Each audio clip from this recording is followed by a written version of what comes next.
Bonjour à tous, bienvenue, 7 minutes chrono, chaque jour sur TL7, la parole aux personnalités locales. La 33e fête du livre de Saint-Étienne débute ce week-end et à cette occasion, vous pourrez voir le député de la Loire, Régis Juanico, présenter son ouvrage, Régis Juanico, Engagement pour le plaidoyer pour le beau mandat de député. Ça sort ces jours-ci aux éditions Actographiques. Régis Juanico, bonjour. Bonjour. Bienvenue au député que vous êtes et à l'auteur, du coup, vous publiez ce livre d'entretien avec Christian Soleil. Pourquoi est-ce qu'un député choisit de rédiger un livre, de sortir un livre ? J'ai 46 ans et je voulais aussi raconter d'abord mon parcours, ma vie, mes racines aussi, depuis ma naissance à Chalon-sur-Saône en 1972 et puis tout mon parcours derrière qui m'a mené à Saint-Étienne d'ailleurs pour y être élu. Et puis je voulais aussi faire le point sur 30 ans d'engagement politique et montrer qu'il y avait depuis le début des années 90, quand je me suis engagé auprès de Michel Rocard, chez les Jeunes Rocardiens, auprès de Benoît Hamon, au sein du mouvement des jeunes socialistes, à qui je voue une fidélité de 28 ans, qui avait une très très forte continuité, à la fois dans mes fidélités aux hommes, mais aussi dans la fidélité à mes convictions et aussi à mes idées, et qui me conduit aujourd'hui à être député de génération, après avoir été pendant 28 ans au Parti socialiste. Un plaidoyer pour le beau mandat de député. Oui. La fonction est attaquée, qu'il faut la défendre ? Oui, je crois qu'elle n'est pas assez aujourd'hui, en tout cas soutenue. Emmanuel Macron, aujourd'hui, ne parle que de diminution du nombre de parlementaires, d'affaiblissement des droits du Parlement. Pendant tous mes mandats de député, que j'ai été dans l'opposition ou dans la majorité, j'ai toujours défendu les droits du Parlement face à l'exécutif et la place des parlementaires. Les droits du Parlement qui travaillent, parce que Régis Juanico, vous faites partie des députés, alors tout le monde s'accorde pour le dire, quelles que soient les étiquettes, qui travaillaient.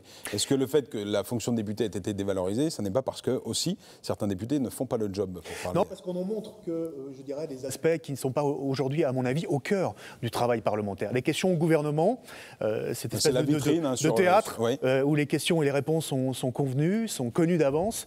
Pour moi, ce n'est pas représentatif du travail parlementaire. Par contre, les rapports parlementaires, notamment les rapports transpartisans, je parle des 25 rapports que j'ai fait en à peu près 10 ans, que j'ai fait avec des gens qui n'étaient pas de ma sensibilité politique, le travail en commission, le travail sur le terrain, parce que nous sommes des élus de la nation à Paris pour légiférer, mais nous sommes aussi des élus qui sommes élus dans une circonscription par des habitants. Nous représentons un territoire. C'est ce qui inspire aussi vos combats à l'Assemblée nationale. Exactement. J'ai voulu montrer à travers un certain nombre d'anecdotes, de remontées du terrain que j'ai faites depuis Saint-Étienne, depuis le département de la Loire, que le mandat de député, c'est un mandat qui a besoin d'être ancré sur un territoire et qui ne doit pas être hors sol, comme on nous le propose aujourd'hui avec cette révision de la Constitution. Régis Juanico, quand on regarde votre parcours, vous en parlez dans ce livre, vous avez travaillé avec le ministre de la Défense Alain Richard sous le gouvernement de Lionel Jospin.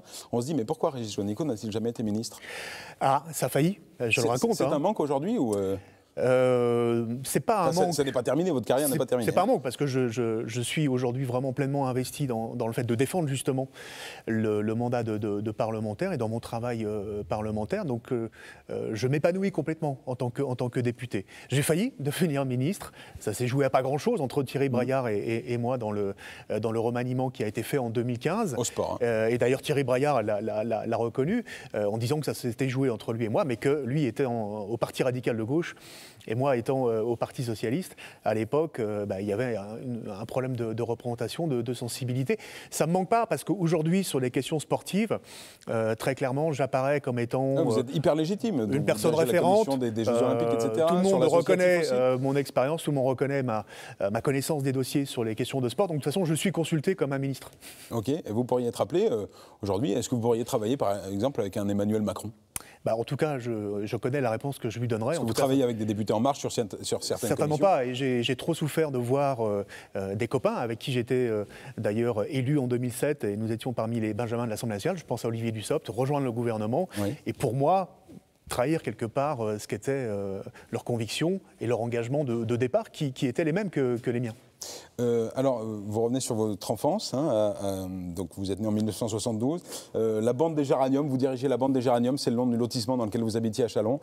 Aujourd'hui, qu'est-ce qui a changé entre le gamin de la bande des Géraniums et le Régis Juanico, député de la Loire ? À l'époque, j'étais un garçon très réservé. Ouais. Un peu engagé quand même, chef de bande. Un peu émotif, voilà, mais c'était plus par mes prédispositions physiques que de mon charisme naturel, je veux dire. Et puis après, progressivement, j'ai été délégué de classe, j'ai été délégué au conseil d'administration de mon collège. J'ai par le sport, beaucoup de pratiques de sport, c'est le fil rouge de ma vie, quelque part, avec l'écolo, avec le centre aéré, puisque mes parents étaient très engagés dans l'animation des accueils collectifs de mineurs, par la vie associative. Mon père était président d'un club d'athlétisme, il était prof d'EPS, d'enseignement d'éducation physique et sportive, et puis ensuite par le théâtre, par mes lectures politiques aussi, dès 16 ans, dès 17 ans, Michel Rocard, François Mitterrand, je me suis toujours senti de gauche, quelque part.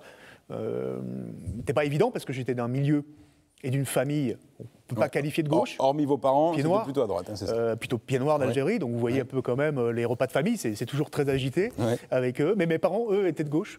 Je l'ai su en 1981 par leur réaction face à l'élection de François Mitterrand.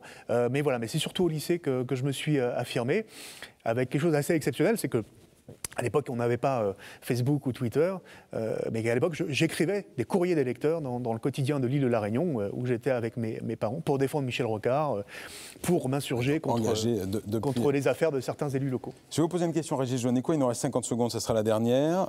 Alors, un oui ou un non suffit. Est-ce qu'en 2020, on pourrait vous voir candidat à la mairie de Saint-Étienne? Est-ce que ça pourrait être une suite logique? Alors, moi, j'ai toujours dit que je me consacrais à mon mandat de député à 100%, que je ne cumulerais pas les mandats. Vous pourriez quitter votre mandat de député pour vous lancer à la Gérard Collomb? Non, j'irai au terme de mon mandat de député. Il me reste encore 4 ans, donc j'ai encore beaucoup de travail à faire. Mais par contre, je serai à la disposition de la gauche pour la rassembler, bien évidemment, et puis pour être derrière ceux qui seront candidats. Mais je ferai ce rôle, bien évidemment, pour qu'on ait un rassemblement le plus large possible à Saint-Étienne, bien évidemment. Vous ne serez pas tête de liste en 2020? Je serai là pour rassembler, mais pas pour être candidat. Merci beaucoup, Régis Juanico, qui sort engagement plaidoyer pour le bon mandat de député aux éditions Actographiques. Vous serez à la fête du livre vendredi, samedi et dimanche? Oui, tout à fait. Pour les dédicaces. Voilà. Merci beaucoup. Merci à vous de votre fidélité à 7 minutes chrono. Je vous retrouve demain, même heure sur TL7. À demain et bonne fête du livre à tous.